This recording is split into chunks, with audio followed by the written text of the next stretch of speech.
evening, friends. I am Dayanand Nene and I welcome you all to this new episode of Sahakar Sutra. Friends, in this episode, we shall be having a look at the repairs and renovation of old buildings of a cooperative housing society. And this segment will be in two parts. In today's first part, we shall look at the procedure of starting and planning the repairs and renovation of old buildings.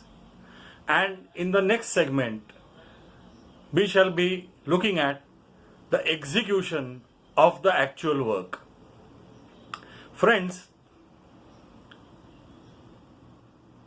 society buildings, along with time and age, become old, just like human beings do. And as a man gets old, he starts having some health issues. These buildings also start having issues. There are leakages, there are plasters peeling off at certain places. There are terrace leakages onto the flats on the top floors. The drainage pipes break. Plaster starts peeling off and falling at certain places. The structure starts getting damaged. Wear and tear.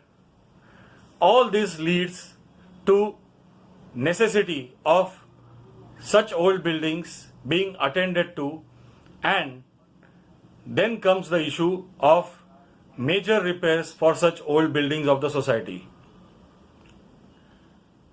Friends,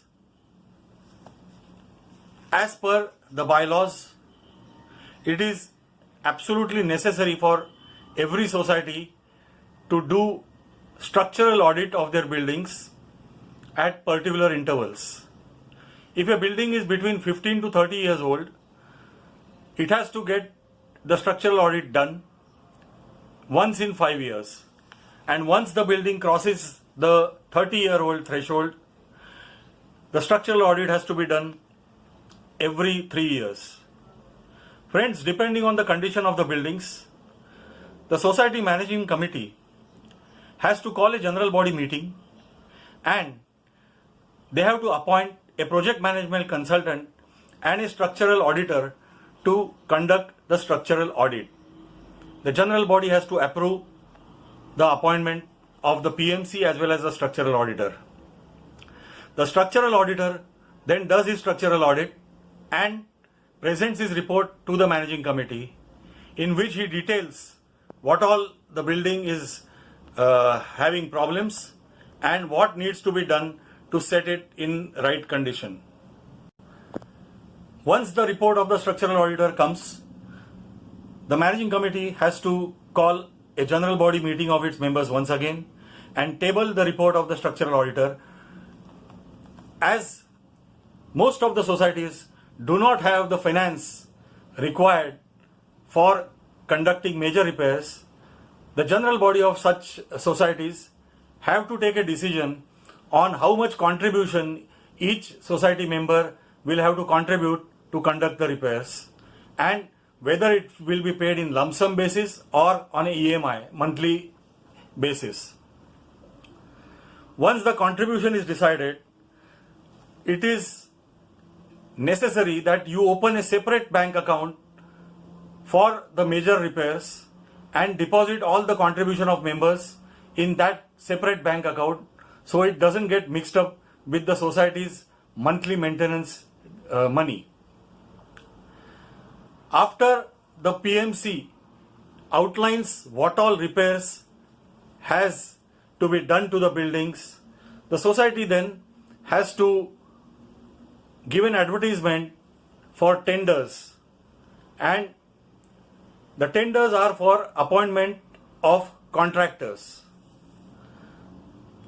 The job work has been clearly defined by the consultant in the tender. The POQs are also defined by the consultant, and the society advertises in the newspapers and calls for tenders, asking contractors to quote. Once the society receives applications from various contractors, the secretary of the society has to open the tenders along with the project management consultant in front of the managing committee meetings. Friends, this is broadly the preparatory work of conducting repairs and renovation. In the presentation following my talk, I have detailed all the aspects related to repairs and renovation program and the procedure which societies have to be followed. So do go and see the presentation after my talk. Tomorrow we shall be looking at the execution of repair work aspect. Till then, goodbye. Thank you.